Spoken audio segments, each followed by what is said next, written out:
嗨，上支影片有跟大家分享我为什么从营造业离职的原因。这一集内容我不想再特别讨论这行业的缺点，直接把所有建设产业的真实薪资及待遇来提供大家参考。所以说呢，这集含金量极高，不仅结合我本人面试不同公司得出来的结论，也结合我学长、主管、朋友的实际案例，来供大家做参考，让在待遇方面有问题的朋友可以找到相关资讯来决定自己未来的方向。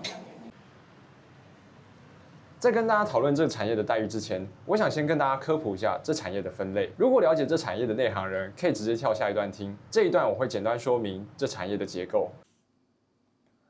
那么我继续说下去。同样是在做建设，但因为专业性，一项建设案通常都会分成好几项来分包。就举例来说，我在前公司参与的捷运工程，就可以分为业主、统包厂商、专案管理顾问、查证与确证顾问、监造顾问、系统顾问，以及一些细项工程的专业分包厂商等，依照不同的专业项目，业主及统包厂商都会请不同的公司来帮忙。在长久的合作中，做细项工程的公司有些会选择与大公司合并，成为工程顾问公司，扩大业务范围以增加收入；有些公司则会因为经营理念想走设计及研究方面，进而成为事务所或实验室。另外，有些公司想走实地施工及监督管理，而成为营造公司。也就是说，目前产业的类型可以分为事务所、工程顾问公司、做细项工程的公司、营造公司及实验室这5种类型。好的，讲完了不同公司的类型，重点是在薪资待遇方面，在这几种类型当中，到底哪一个比较赚钱呢？OK， 我下面做了一张图表给大家做参考。如果以月底薪来看，在一家公司通常拿的是比较高的。一个刚从学校毕业的工程师，月底薪通常都可以来到5万元以上，其中可能包含每个月的津贴费用及加班费。上一集有说营造业通常都是责任制，所以加班费自然会算进去月薪，但是3节跟年终则是另外给的。如果加一些小额奖金，年薪差不多可以到70万到80万之间。再来是工程顾问公司，一样以一个刚毕业的工程师来看，月底薪大约4万5上下。如果是驻点的工程师，还会再加3000到5000元的津贴。除此之外，工程顾问给的小额奖金蛮多的，不同项目全部加在一起，一年通常可以给到3万到5万，加上3节及年终奖金，我们可以当做他的年薪落在15到17个月，一整年的年薪其实也差不多在70万到80万。不过相对起营造业，工程顾问在加班费通常都比较敢给，当然还是有些公司没有再特别给加班费的，甚至是顶着外商的光环，这边我就不方便特别点出是哪几间了，想了解的就想办法来私讯我吧，不然我是不会说的，毕竟这圈子真的蛮小。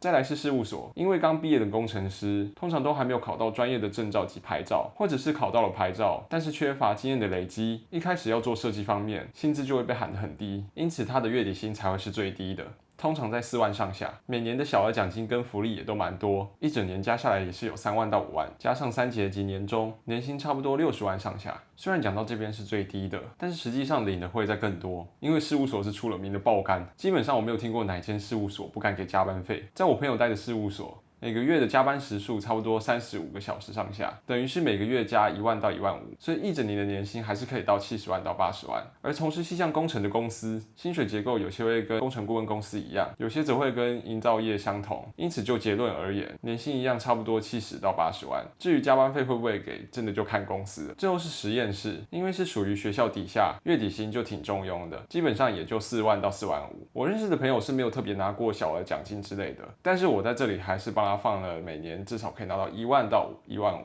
至于加班费是可以报的，不过加班不是常态，大部分时间都蛮闲的。3节跟年终加在一起，年薪差不多就70到80万吧。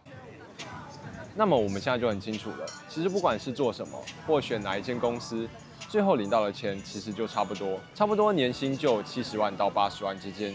至于考量到未来的发展，当然以小规模的产业类型，钱拿的最多，也就是事务所或实验室，年薪差不多200到300万，但是他们的门槛较高，通常不会是累积经验就可以达成的。一般累积几十年、20年的工作者，在其他类型的年薪差不多就是150到200万，没错，就是这样的数字。对于一些科技大佬，可能看到这个数字都会嫌少，但这个产业就是这样，大部分类型对于学历及牌照的门槛就比较低，所以老板当然会认为不需要给员工太多的薪水，因此造就现在这样的现况。不过这个产业也不会说到没有发展，也不会说待遇不好，但是相对其他的工作性质，真的会觉得在待遇上给的太少。想知道我为什么会这样说，可以参考我上一支的影片。那么最后你们会怎么样选择呢？这支影片就到这边，谢谢，拜。